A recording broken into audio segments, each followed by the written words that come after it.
नमस्कार बच्चों, मैं हूं आपकी बायोलॉजी मेंटर दिशा पामेचा। तो हमने क्या कर लिया था, ह्यूमन रिप्रोडक्शन में मेल एंड फीमेल के गमीट्स बना लिए थे। क्या बना लिए थे? मेल एंड फीमेल के गमीट्स बना लिए थे।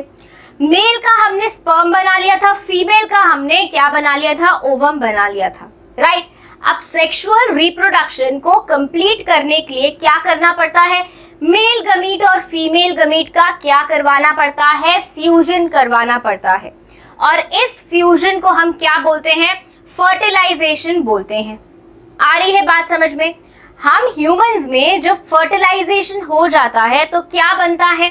जाइगोट बनता है, 2 एम्प्लॉयडी वाला। फिर जाइगोट में बहुत सारे क्या होते हैं? डिविजन्स होते हैं। और जाइगोट किस में कन्वर्ट हो जाता है? एम्ब्रियो में कन्वर्ट हो जाता है।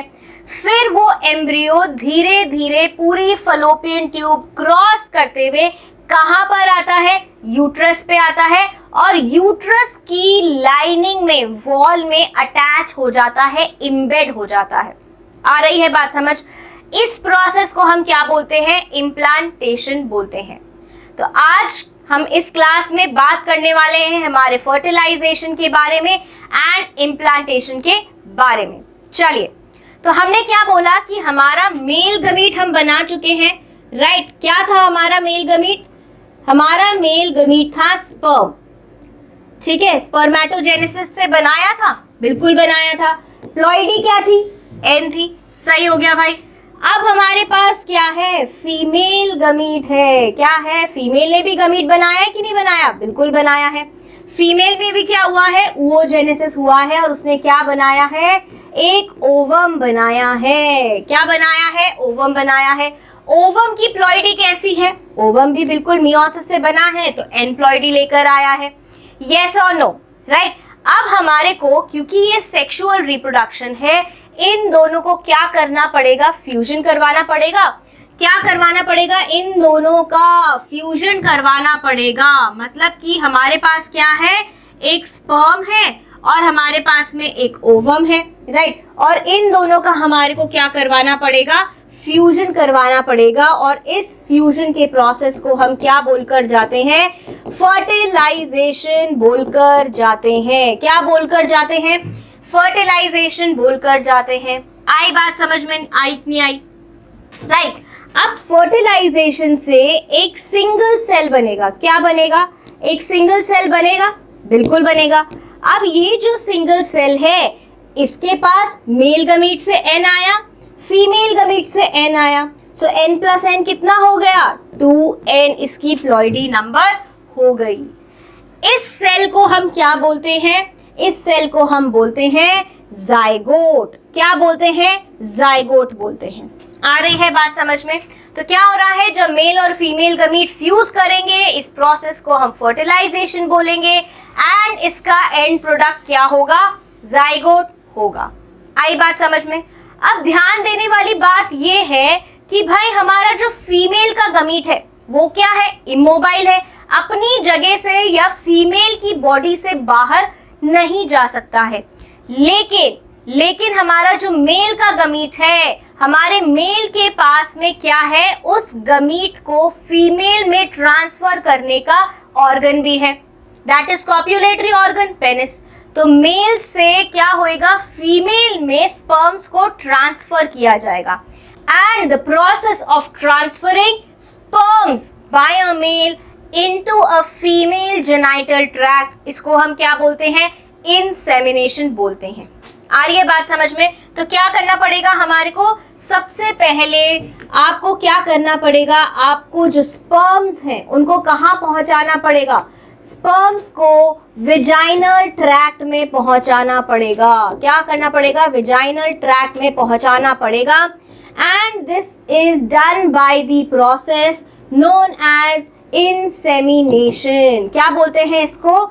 इंसेमिनेशन बोलते हैं, जहां पर मेल अपने स्पर्म्स रिलीज करते हैं फीमेल की जेनिटल ट्रैक्ट में, दैट इज वेजाइना में। आ रही है बात समझ में? इतनी बात समझ में आई? नाउ अब हमारे पास में क्या है? अब हमारे पास में यहाँ पर हमारा यूट्रस है, ठीक है।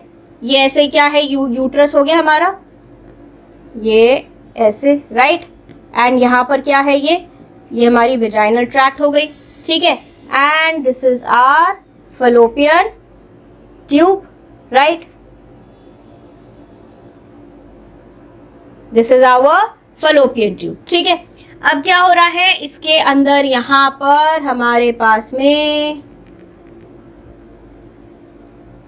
वॉल्स हैं एंड ये यूट्राइन कैविटी है, ठीक है। यहाँ पर ये क्या है हमारी, this is our vaginal canal, ठीक है। तो यहाँ पर नियर योर सर्विक्स, सर्विक्स के पास में क्या रिलीज किया जाएगा, सर्विक्स के पास में जो आपका मेल है that will release his gametes, that is अपने स्पर्म्स को रिलीज करेगा, ठीक है। अब ये जो स्पर्म्स है through the cervix they will move up to the uterus, uterus में जाएंगे, ठीक है। कैसे जाएंगे यूट्रस में, सबसे पहले अगर आपको ध्यान हो हमने क्या पढ़ा था, हमने सेमिनल या सीमेन में, सेमिनल प्लाज्मा में या सीमेन में पढ़ा था कि हमारे कौन से ग्लैंड्स, सेमिनल वेसाइकल ग्लैंड्स क्या रिलीज करते हैं, कुछ एंजाइम्स एंड हार्मोन्स रिलीज करते हैं जिनका नाम है प्रोस्टाग्लैंडिन, जो कि क्या करवाते हैं, जो कि आपकी यूट्राइन वॉल में कॉन्ट्रैक्शंस करवाते हैं। क्या करवाते हैं, यूट्राइन वॉल में कॉन्ट्रैक्शंस करवाते हैं। इन कॉन्ट्रैक्शंस की वजह से क्या होता है, जो स्पर्म है that is sucked up into the uterus, जो आपके स्पर्म्स हैं वो यूट्रस में सकअप कर लिए जाते हैं। इतनी बात समझ आ गई, इतनी बात समझ आ गई। नाउ अब यहाँ पर विजाइनल कैनाल में जो हमारा पीएच है वो कैसा होता है, एसिडिक होता है। पीएच कैसा होता है, एसिडिक होता है। लेकिन जो हमारे स्पर्म्स होते हैं वो थोड़ा बहुत क्या लेकर आते हैं, एल्कलाइन मीडियम लेकर आते हैं। किससे, हमारे सेमिनल वेसाइकल से एंड हमारे प्रोस्टेट से। आ रही है बात समझ में। तो थोड़ा बहुत यहाँ पर पीएच क्या हो जाता है, न्यूट्रलाइज हो जाता है। लेकिन एक इजैक्यूलेशन में जब मेल एक बार इजैक्यूलेट करता है, इजैक्यूलेट करना मतलब रिलीजिंग स्पर्म वन टाइम्स, जो आपके स्पर्म्स रिलीज हुए एक बार में, उस सीमेन में आपके पास में 200 से 300 मिलियन स्पर्म्स होते हैं। कितने स्पर्म्स होते हैं, 200 से 300 मिलियन स्पर्म्स होते हैं। But due to the leucocytic activity of the vaginal canal and the acidic pH, तो यहाँ पर जब यूट्रस में स्पर्म्स पहुँचते हैं तो आपके पास में कितने स्पर्म्स बच जाते हैं, कुछ 1000, only some 1000 sperms are left, कुछ thousands ऑफ स्पर्म्स बच जाते हैं, ठीक है। इतनी बात समझ आ गई।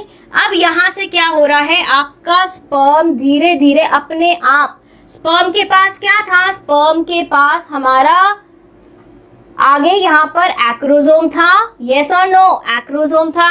उसके बाद में उसके पीछे क्या था, यहाँ पर उसका न्यूक्लियस था। Then sperm had a small neck, sperm के पास क्या थी, नेक थी छोटी सी।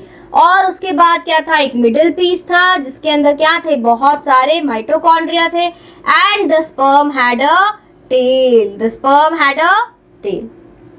अब वो इन माइटोकॉन्ड्रिया, जो उसके मिडिल पीस में माइटोकॉन्ड्रिया है, उनकी एनर्जी को यूटिलाइज करता हुआ अपनी इस टेल को क्या करेगा, मोबाइल करेगा, इसको मूव करेगा एंड अपनी मोटिलिटी से कहाँ पहुंच जाएगा, in from the vaginal canal to the cervix, then into the uterus to the fallopian tube, यहाँ पर इस्थिमस में पहुंचा।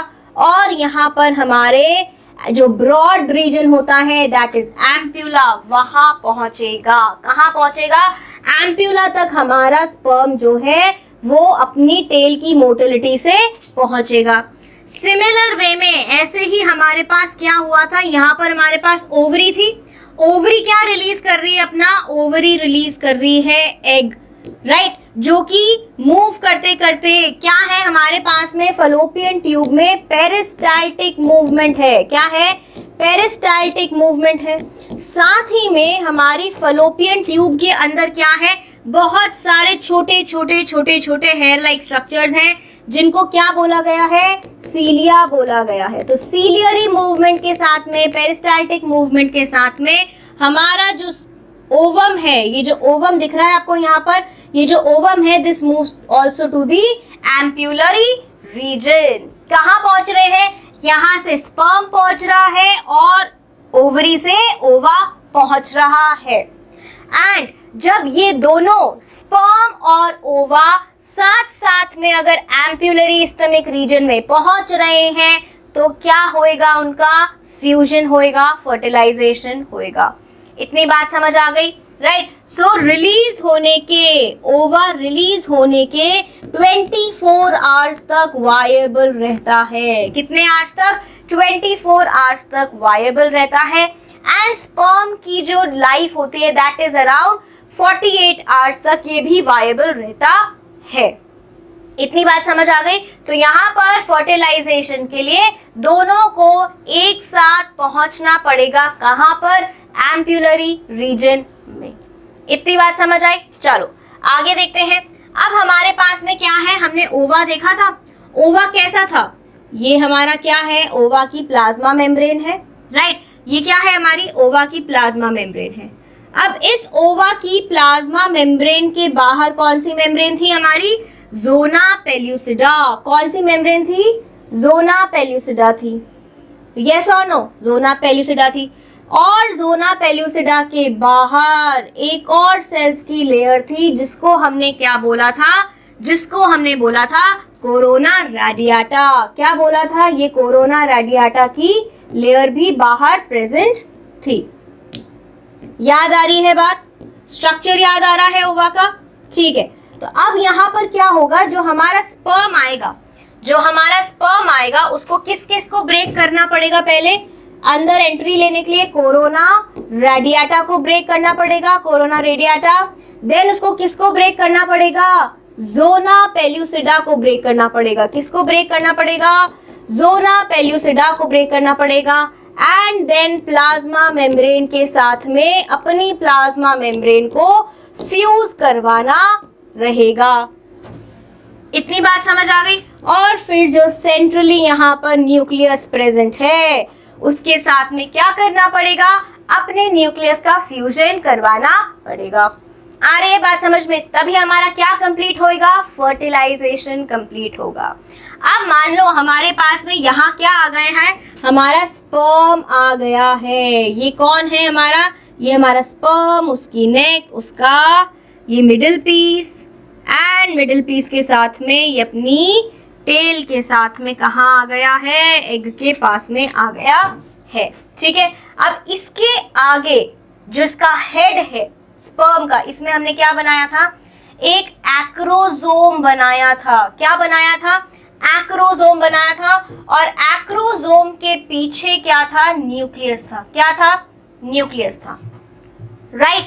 एक्रोजोम के अंदर क्या था? एक्रोजोम के अंदर बहुत सारे एंजाइम्स थे। ये क्या है स्ट्रक्चर? एक्रोजोम। और इस एक्रोजोम के अंदर क्या है? हमारे पास में काफी सारे एंजाइम्स हैं जो कि किनको ब्रेक डाउन करने में मदद करेगा? कोरोना रेडियाटा को, ज़ोना पेल्यूसिडा को। एंड फिर स्पर्म की प्लाज्मा मेम्ब्रेन किससे जाके फ्यूज हो जाएगी? एग की प्लाज्मा मेम्ब्रेन से जाकर फ्यूज हो जाएगी। इतनी बात समझ आई। तो हमारे पास में एक्रोजोम में क्या है? बहुत सारे एंजाइम्स हैं और उन एंजाइम्स को हम क्या बोलते हैं? स्पर्म लाइजेंस बोलते हैं। क्या बोलते हैं? स्पर्म लाइजेन बोलते हैं। अब ये अप्रोच कर रहा है, ठीक है। ये इसको किसको अप्रोच कर रहा है? हमारे ओवम को अप्रोच कर रहा है, ठीक है। एक ने जाकर क्या किया? बहुत सारे यहाँ पर क्या लगे हुए हैं? बहुत सारे ऐसे यहाँ पर स्पर्म्स लगे हुए हैं, राइट। यस और no? A lot of sperms are trying to fertilize the egg, लेकिन उनमें से एक ही होगा जो क्या करेगा? सबसे पहले जाएगा, यहाँ पर जाएगा। जैसे ही यहाँ पर फ्यूज होएगा तो ये अपने क्या रिलीज कर देगा? एक्रोजोम्स रिलीज, एक्रोजोम एंजाइम्स रिलीज कर देगा। एक्रोजोम एंजाइम्स रिलीज करते ही क्या होगा? यहाँ पर जो आपकी कोरोना रेडियाटा है, जो आपकी क्या है? कोरोना रेडियाटा है, वो क्या हो जाएगी? डिसॉल्व हो जाएगी। क्या होने लगेगी? डिसॉल्व होने लगेगी। कर दें डिसॉल्व कर दे क्या? चलो आओ डिसॉल्व करते हैं। तो मान लो ये आपका एक स्टेप है और यहाँ से क्या डिसॉल्व हो गई? आपकी कोरोना रेडियाटा डिसॉल्व हो गई। अब इसी एक्रोजोम में से हमारे क्या निकल रहे हैं? स्पर्म लाइजेंस निकल रहे हैं जो कोरोना रेडिएटा के साथ में किसको और ब्रेक डाउन कर रहे हैं, जोना पेलुसिडा को ब्रेक डाउन कर रही हैं। तो अब क्या है यहाँ पर, जो हमारे स्पर्म के अंदर यहाँ न्यूक्लियस था, ये क्या है, न्यूक्लियस है, ये डायरेक्ट कांटेक्ट में आ रहा है किसके साथ में, प्लाज्मा मेम्ब्रेन के साथ में। अब यहाँ पर ये स्पर्म सीधा किसके कांटेक्ट में आ गया, प्लाज्मा मेम्ब्रेन के कांटेक्ट में आ गया। ये उसकी नेक और ये उसकी बॉडी एंड ये उसकी क्या होगी, टेल, राइट। तो अब ये क्या करेगा, यहाँ से प्लाज्मा मेम्ब्रेन भी अब क्या होगी, डिसइंटीग्रेट होगी, फ्यूज होगी स्पर्म की प्लाज्मा मेम्ब्रेन के साथ में। एंड यहाँ पर हमारे पास में जो स्पर्म का न्यूक्लियस है वो कहाँ रिलीज हो जाएगा, हमारे ओवम के साइटोप्लाज्म में। ये क्या है, ओवम का साइटोप्लाज्म है। अब ओवम का यहाँ पर, ओवम के पास में क्या आ गया है, यहाँ पर हमारे पास में स्पर्म का न्यूक्लियस आ गया है, यस और नो। और इन दोनों का क्या हो जाएगा, फ्यूजन हो जाएगा। क्या हो जाएगा, इन दोनों का फ्यूजन हो जाएगा and eventually there will be a nucleus with diploid ploidy. आ रही है बात समझ में, इतनी बात समझ में आ रही है। अब हमारा ये जो ओवम है ये क्या हो चुका है, फर्टिलाइज्ड हो चुका है। क्या हो चुका है, फर्टिलाइज हो चुका है। और ओवम अब क्या बन चुका है, now the ovum has formed a zygote. अब ये ओवम क्या बना चुका है, जाइगोट बना चुका है। इतनी बात समझ आई, ठीक है। अब जैसे ही एक स्पर्म ने अंदर फ्यूजन किया, प्लाज्मा मेम्ब्रेन के साथ फ्यूजन किया, तो यहाँ पर प्लाज्मा मेम्ब्रेन पे क्या प्रेजेंट होते हैं, कुछ ऐसे ग्रैन्यूल्स प्रेजेंट होते हैं। क्या होते हैं, कुछ ग्रैन्यूल्स प्रेजेंट होते हैं, कॉर्टिकल ग्रैन्यूल्स प्रेजेंट होते हैं। और ये कॉर्टिकल ग्रैन्यूल्स क्या करते हैं, ये कॉर्टिकल ग्रैन्यूल्स क्या बना लेते हैं, पूरे ओवम के चारों तरफ एक बहुत ही हार्ड लेयर बना लेते हैं, जिससे कि दूसरा स्पर्म अब अंदर नहीं आ पाता है। और यहाँ पर अब सिर्फ अंदर क्या रहेगा, this is a fertilised egg. ये क्या है, एक फर्टिलाइज्ड एग है, ठीक है। इतनी बात समझ आ गई। ये क्या है, बाहर की जोना पेलुसिडा, ठीक है। इतनी बात समझ आ गई। अब ये जब क्या हो गया है, फर्टिलाइज्ड एग हो गया है, फर्टिलाइज्ड एग हो गया है, राइट। फर्टिलाइज्ड एग को हम क्या बोलेंगे, जाइगोट बोलेंगे। क्या बोलेंगे, जाइगोट बोलेंगे, ठीक है। यहाँ पर अब जब ये जाइगोट बन गया है तो इसके अंदर क्या होंगे, डिविजन्स होंगे। इसके अंदर क्या होंगे, डिविजन्स होंगे, बिल्कुल होंगे। तो ये क्या है, ये पहला डिवीजन। क्या है, ये पहला डिवीजन, ठीक है।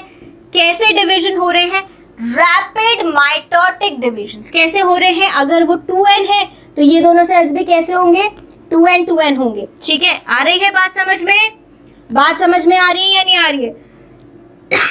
उसके बाद में क्या हो रहा है, माइटोटिक डिवीजन हो गया। 2 सेल बने, एक से कितने सेल बने, 2 सेल बने। अब 2 से कितने सेल बनेंगे, 4 सेल बनेंगे। फिर से एक और माइटोटिक डिवीजन हुआ है, 2n 2n 2n 2n, ठीक है। क्या बन गया है, ये 2 सेल स्टेज था। ये कैसा था, 2 सेल स्टेज। फिर क्या आया, 4 सेल्ड स्टेज। क्या आया, 4 सेल स्टेज। अब नेक्स्ट क्या आएगा हमारे पास में, जो हमारे ये 4 सेल स्टेज है, ये किस में डिवाइड करेंगे, ये डिवाइड करेंगे 8 सेल्स में। किस में क्या बनाएंगे, ये 8 सेल्स बनाएंगे, राइट। बना लें 8 सेल्स, ठीक है भाई। 8 सेल्स बना लेते हैं, 1 2 3 4 5 6 7 8। कितने सेल्स बन गए, 8 सेल स्टेज, 8 सेल्ड स्टेज। आ रही है बात समझ में। और ये 8 सेल कितने बना देंगे, 16 बना देंगे। कितने बना देंगे, 16 सेल स्टेज बना देंगे। आई बात समझ में, राइट। तो यहाँ पर हमारे पास में क्या हो रहे हैं, रैपिड माइटोटिक डिविजन्स हो रहे हैं। क्या हो रहे हैं, रैपिड माइटोटिक डिविजन्स हो रहे हैं। इन डिविजन्स को हम क्या बोलकर जाते हैं, इन डिविजन्स को हम बोलकर जाते हैं क्लीवेज। क्या बोलकर जाते हैं, इन डिविजन्स को हम बोलकर जाते हैं क्लीवेज। आ रही है बात समझ में? इतनी बात समझ में आई? नाउ अभी यहाँ पर क्या हो रहा है, जब ये फर्टिलाइजेशन हुआ, now these 8 cell and 16 cell stage are called as morula. इनको हम क्या बोलते हैं? 8 सेल एंड 16 सेल स्टेज को हम क्या बोलते हैं? मोर्यूला बोलते हैं। आ गई बात समझ में? इतनी बात समझ में आई? तो ये क्या था हमारा पूरा फर्टिलाइजेशन का प्रोसेस।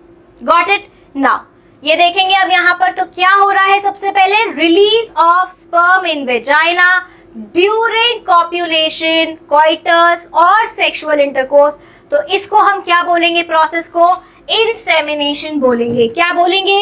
इंसेमिनेशन बोलेंगे। आ गई बात समझ में? अब जब इंसेमिनेशन हो गया, स्पर्म्स वेजाइना में आ गए, तो स्पर्म्स को क्या होएगा? स्पर्म्स के अंदर प्रोस्टाग्लैंडिन्स है। प्रोस्टाग्लैंडिन्स हमारे सेमिनल वेसिकल के सिक्रीशंस हैं। इनसे क्या होगा, जो यूट्रस है या जो आपकी वेजाइनल कैनाल है उसमें थोड़े कॉन्ट्रैक्शंस होंगे वाकी वॉल में, जिससे कि वो जो स्पर्म है उसको सकअप कर लिया जाएगा।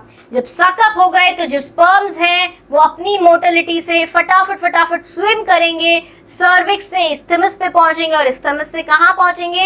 एम्प्यूला में पहुंचेंगे। उसी दूसरी तरफ से, इस तरफ से तो स्पर्म आ रहा है, ओवरी की तरफ से कौन आ रहा है? ओवा आ रहा है, और दोनों कहाँ पहुंचेंगे? एम्प्यूलरी इस्थमिक रीजन में पहुंचेंगे। और फर्टिलाइजेशन तभी होगा जब दोनों साथ में एक साथ एम्प्यूलरी रीजन में पहुंचते हैं। इतनी बात समझ आ गई? ठीक है, यहाँ पर देख लेते हैं फ्यूजन कैसे हो रहा है। ये क्या है? हमारा स्पर्म है। स्पर्म के हेड में क्या है? हमारे पास में एक्रोसोम है, जिसमें क्या है? एक्रोसोम में हमारे स्पर्म लाइजेंस है। क्या है? स्पर्म लाइजेंस है, जो कि एंजाइम्स है जो हेल्प करेंगे आपको ओवम के क्या ब्रेक करने में? मेम्ब्रेन्स ब्रेक करने में, कोरियोना रेडियाटा ब्रेक करने में, जोना पेल्यूसिडा ब्रेक करने में, एंड प्लाज्मा मेम्ब्रेन के साथ में स्पर्म की प्लाज्मा मेम्ब्रेन का फ्यूजन करवाने में। इतनी बात समझ आ गई? नाउ उसके बाद में एक्रोसोम के पीछे हेड में क्या है? न्यूक्लियस है। फिर माइटोकॉन्ड्रिया कहाँ पर है? मिडिल पीस में है। और फिर पीछे क्या है? टेल है। पीछे क्या है? टेल है। अब यहाँ पर सबसे पहले स्पर्म आया, किससे कांटेक्ट में आया? सबसे पहले तो कोरोना रेडियाटा से कांटेक्ट में आया। ठीक है, कांटेक्ट में आते ही क्या हुआ? एक्रोसोम से क्या रिलीज हो गए?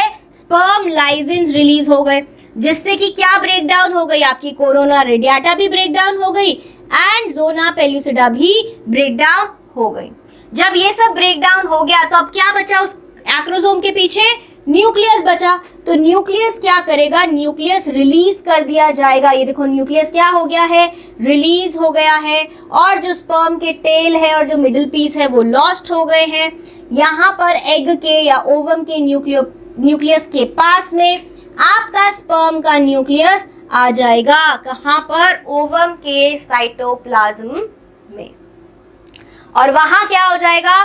दोनों का फ्यूजन हो जाएगा। इतनी बात आ रही है समझ में? यहाँ पर यूट्रस में एक बार देख लेते हैं कि पूरा क्या पैसेज रहता है, क्या जर्नी रहती है हमारे एग की। आइए देखते हैं। तो सबसे पहले क्या होगा? ये ओवरी है। ओवरी ने ये क्या रिलीज किया? एग रिलीज किया। एग को यहाँ पर उन्होंने बड़ा करके दिखाया है। एग के बाहर क्या है? कोरोना रेडियाटा है, यहाँ पे साथ में क्या है? जोना पेल्यूसिडा है, और फिर प्लाज्मा मेम्ब्रेन है। तो सबसे पहले क्या होगा? जो एग है वो लीव करेगी ओवरी को एंड एंटर करेगी कहाँ पर? फिलोपियन ट्यूब के अंदर। सबसे पहले ये स्टेप होगा। ठीक है, उसके बाद में क्या होगा? जब ये एंटर करी फिलोपियन ट्यूब में और यहाँ पर कहाँ पहुंच गई? एम्प्यूला रीजन में। कहाँ पहुंच गई? ये एम्प्यूलरी इस्थमिक रीजन में। तो यहाँ से कौन आ रहा है? जो स्पर्म आ रहा है वो यहाँ से स्विम करता करता करता करता हमारे कहाँ पर आ रहा है? ओवम के पास में आ रहा है। You can see here. तो यहाँ पे क्या हुआ? स्पर्म बहुत सारे लग गए हैं ओवम के साथ में। सभी क्या कर रहे हैं? फ्यूजन करने की कोशिश कर रहे हैं, लेकिन एक ही लकी स्पर्म होगा जो फ्यूजन कर पाएगा। तो क्या होगा? स्पर्म एंटर करते हैं एग को एंड यूनाइट करते हैं न्यूक्लियस के साथ में, and only one sperm will do this.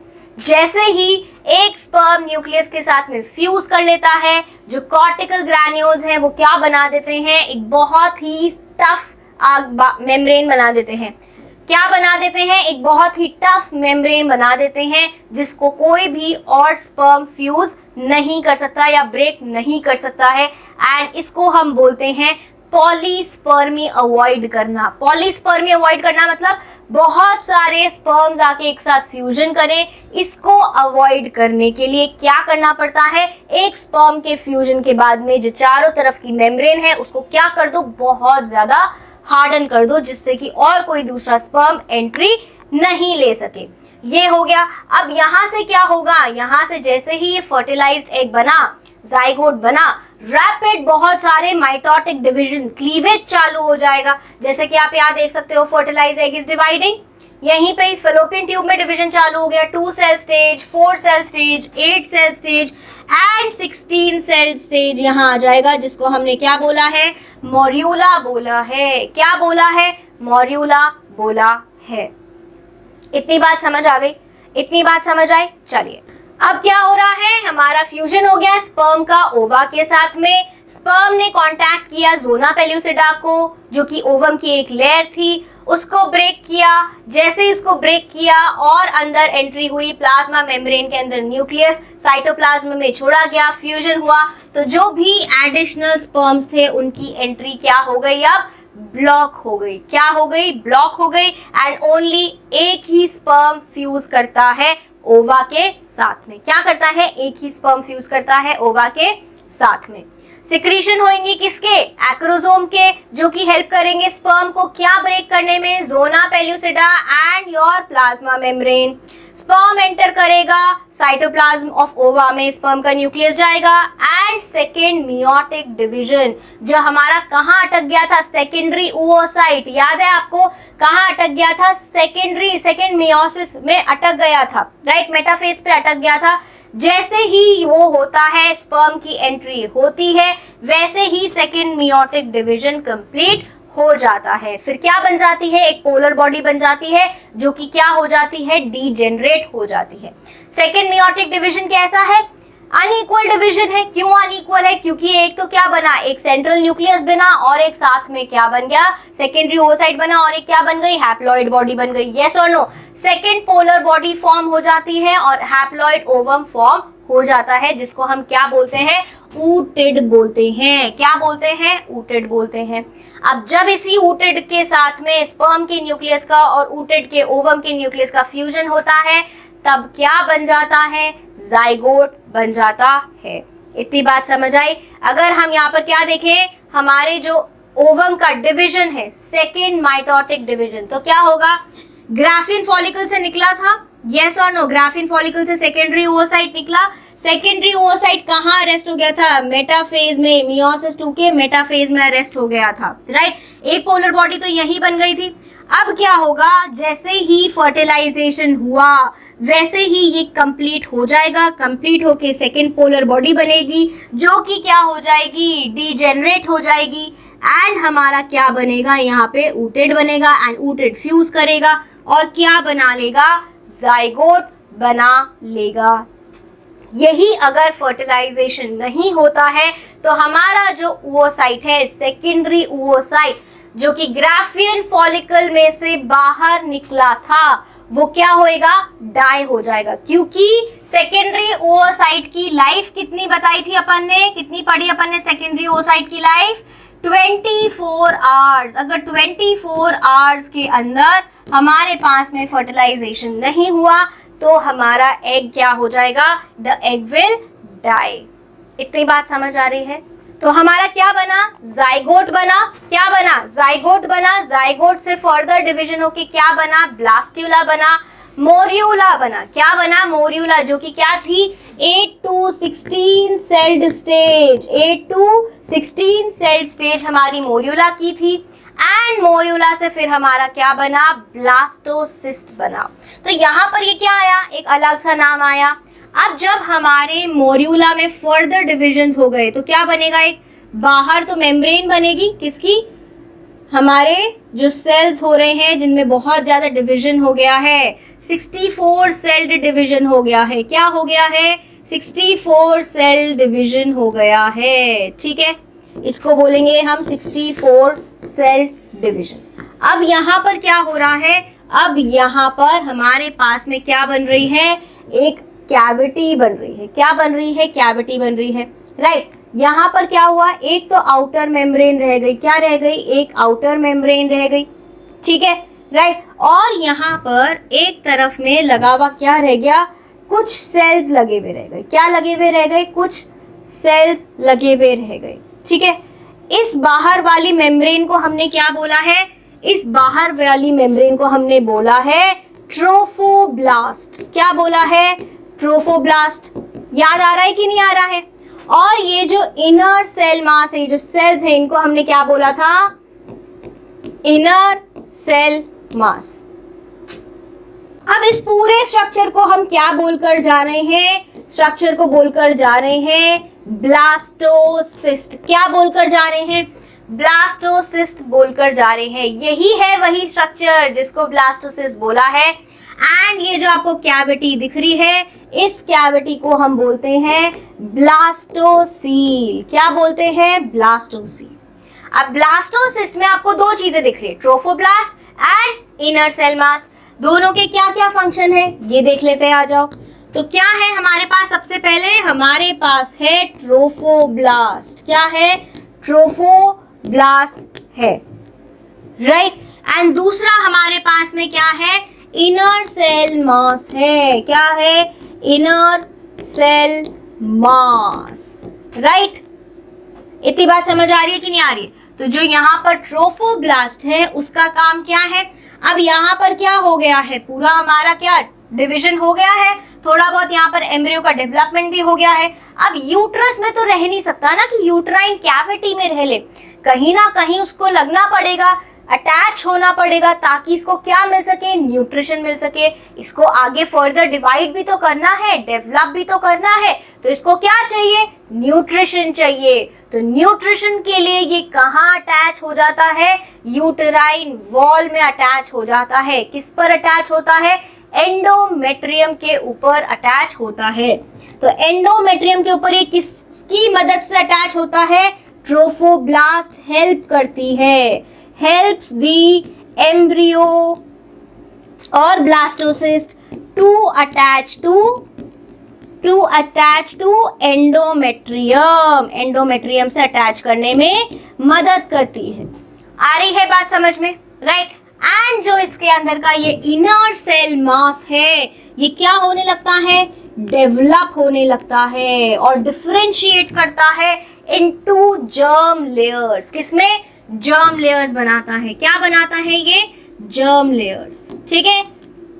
इतनी बात समझ आ गई। And it starts to differentiate as an embryo, right, differentiates as an embryo.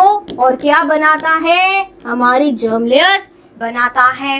Ectoderm, endoderm, mesoderm सबने नाम सुने हैं। तो इनर सेल मास ही वही सेल मास है जो ये सारी चीजें बनाकर जा रहा है। आई बात समझ में, इतनी बात समझ में आ गई। तो हमारे पास यहाँ पर क्या हुआ, जाइगोट बना, जाइगोट ने ब्लास्ट्यूला बनाया, ब्लास्ट्यूला ने मोर्यूला, मोर्यूला ने ब्लास्टोसिस, ब्लास्टोसिस में दो चीजें हैं, trophoblast and inner cell mass. Trophoblast ने क्या करवाया, अटैचमेंट करवाया एंडोमेट्रियम से, एंड इनर सेल मास ने क्या किया, डिफरेंशिएट किया एज एन एम्ब्रियो और 3 जर्म सेल लेयर्स बनाई, एक्टोडर्म, एंडोडर्म एंड मेसोडर्म। इतनी बात समझ आ रही है या नहीं आ रही है, ये पूरा प्रोसेस समझ आया आपको। चलिए अब हम यहाँ पर बात करेंगे कि हमारा क्या बन चुका है, हमारा पूरा एम्ब्रियो बन चुका है। अब उसको न्यूट्रिशन चाहिए, ट्रोफोब्लास्ट उसको मदद करेगी कहाँ पर अटैच होने में, यूट्राइन वॉल में अटैच होने के लिए, ठीक है। और इसी अटैचमेंट को हम क्या बोलकर जाते हैं, इम्प्लांटेशन बोलकर जाते हैं। जैसा कि आप यहाँ पर इस पिक्चर में देख रहे हैं कि हमारे पास में क्या आया, हमारा ब्लास्टोसिस्ट आया, ये इनर सेल मास है, बाहर वाली मेम्ब्रेन क्या है, ट्रोफोब्लास्ट है, एंड ये क्या है हमारी, this is our entire endometrium. ये क्या है, हमारी एंडोमेट्रियम है, जिससे कि कौन अटैच हो रहा है, हमारा ब्लास्टोसिस्ट अटैच हो रहा है। कौन अटैच हो रहा है, ब्लास्टोसिस्ट अटैच हो रहा है। किस तरफ से हो रहा है, जहां पर इनर सेल मास लगा हुआ है उसी तरफ से अटैचमेंट हो रही है। आई बात समझ में? अब क्या हो रहा है, जब ये अटैच होने लगेगा तो क्या होएगा, हमारी जो एंडोमेट्रियम है उसमें क्या होएगा, एक गड्ढा सा बनेगा। क्या बनेगा, एक पिट सा बनेगा। ठीक है, देख लेते हैं कैसे बनता है पिट सा। ये हमारा क्या है, ये हमारा यूट्रस है, ये फेलोपियन ट्यूब है, राइट। ये क्या है, फेलोपियन ट्यूब है। ठीक है, अब यहाँ पर क्या है हमारे पास में, अंदर हमारे पास में यूट्राइन लाइनिंग है, एंडोमेट्रियम है। ठीक है, ये है हमारी एंडोमेट्रियम, राइट। ये हमारी क्या हो गई, वेजाइनल कैनाल हो गई। ठीक है, चलो नाउ अब मार्क कर ले रीजन्स। ठीक है, तो ये क्या है, this is our uterine cavity, this is our uterine cavity या यूट्राइन बॉडी, बोल बॉडी तो ये हो गई, ये कैविटी हो गई। एंड ये क्या है, ये हमारा इंटरनल ओएस है। यहाँ पर सर्विक्स का क्या है, इंटरनल ओएस, और ये क्या है बाहर वाला, एक्सटर्नल ओएस, एक्सटर्नल ओएस, और दोनों को मिलाकर क्या बनता है, सर्वाइकल कैनाल या फिर सर्विक्स, सर्वाइकल कैनाल। ठीक है, ये क्या है, this is our vaginal canal, vagina, right. इतनी बात समझ आ गई। अब यहाँ से आपका सीलियरी मूवमेंट से जो फर्टिलाइज्ड क्या है, एग है, वो यहाँ से आ रहा है, यूट्रस में आया, यहाँ पर आया, राइट। ये ऐसा है कुछ। फर्दर इसमें क्या हो रहे हैं, रैपिड माइटोटिक डिविजन्स हो रहे हैं। सर्विक्स के पास में आकर यहाँ पर ये क्या करेगा, अटैचमेंट करेगा। किस तरफ से अटैचमेंट करेगा, जहां पर उसका क्या लगा हुआ होगा, इनर सेल मास लगा हुआ होगा। इस प्रोसेस को हम क्या बोलकर जा रहे हैं, इस प्रोसेस को हम बोलकर जा रहे हैं इम्प्लांटेशन। क्या बोलकर जा रहे हैं, इम्प्लांटेशन। आई बात समझ में? अब धीरे धीरे ये जो आपका क्या है, ये जो आपका ब्लास्टोसिस्ट है, क्या है, ब्लास्टोसिस्ट है, ये धीरे धीरे आपकी एंडोमेट्रियल लाइनिंग में, यूट्राइन लाइनिंग में क्या करता जाएगा, इम्बेड करता जाएगा, एक गड्ढा सा बना लेगा और धीरे धीरे ये इसके अंदर इम्बेड करता चला जाएगा। देखते हैं कैसे। ठीक है, अब क्या हो रहा है, हम यहाँ पर क्या बनाएंगे, हम बना रहे हैं यहाँ पर हमारी यूट्रस। ठीक है, ये क्या है, यूट्रस है, ये सर्विक्स है, एंड यहाँ पर क्या थी हमारी एंडोमेट्रियम। ये क्या है, एंडोमेट्रियम है। ये हमारा ब्लास्टोसिस्ट है, वो क्या हो चुका है, पूरा का पूरा इम्बेड हो चुका है। क्या हो चुका है, इनर सेल मास से पूरा इम्बेड हो चुका है। एंडोमेट्रियम की लाइनिंग भी क्या कर रही है, बहुत तेजी से डिवाइड कर रही है, एंड वो पूरे आपके ब्लास्टोसिस्ट को क्या कर रही है, कवर कर रही है। And this is known as implantation. इसको हम क्या बोलेंगे, इम्प्लांटेशन बोलेंगे।